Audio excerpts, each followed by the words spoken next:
Сәлем достар, бұл видеода қатпарлы қамырды ұзақ уақыт жаймай-ақ тез жасаудың жолын көрсетемін. Сол себепті каналыма тіркеліп, қоңыраушаны басып қойыңыз. Алдағы уақытта жаңа қызықты рецепттер болады. Ең алдымен ұнды електен өткізіп дайындап аламыз. Содан кейін 1 стакан салқын суға 1 шай қасық тұз және 1 шай қасық уксус қосамыз. Мен алма сірке суын қолдандым, сол үшін түсі кішкене қоңырлау болып тұр. Суды араластырып алып, шетке қоя тұрамыз. Ал ол уақытта тоңазытқыштан шыққан сары майды ұнға аунатып, терканың үлкен көзінен өткіземіз. Теркадан өткен сары майды жиі-жиі алып, ұнмен араластырып тұрамыз. Сонда олар бірігіп қалмайды. Сары майдың барлығын өткізіп болғаннан кейін, қолмен осылай үгітіп шығамыз. Сонда бір келкі қамыр шығу керек.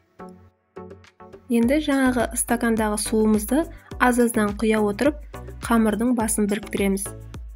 Бұл жерде қамырды қатты үйлеудің қажеті жоқ. Тек бар болғаны басын біріктіріп, бір келкі формаға келтіреміз.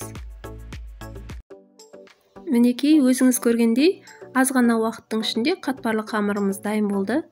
Оны алып, тоңазытқышқа шамамен 1 сағатқа салып қоямыз. 1 сағаттан кейін қамырды алып, азғантай ғана ұн сеуіп жіберіп, өзіңіздің қалаған формаңызға келтіріп, орап аласыз. Қамырды ұзақ жаюдың мүлде қажеті жоқ, тек форманы шығару үшін ғана жайып жатырмын. Қатпарлы қамырдың дүкендегідей 4 бұрышты формада болғанын қаласаңыз, онда осылай екі шетін біріктіріп алып, ортасынан кесіп алсаңыз болады. Осы қамырды мұздатқышқа салып қойсаңыз, 1-2 айға дейін жарайды.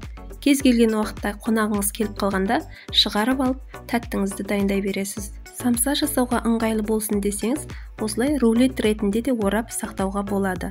Өзім осы рецепті жиі қолданамын. Сол үшін сізге де жасап көруге кеңес беремін.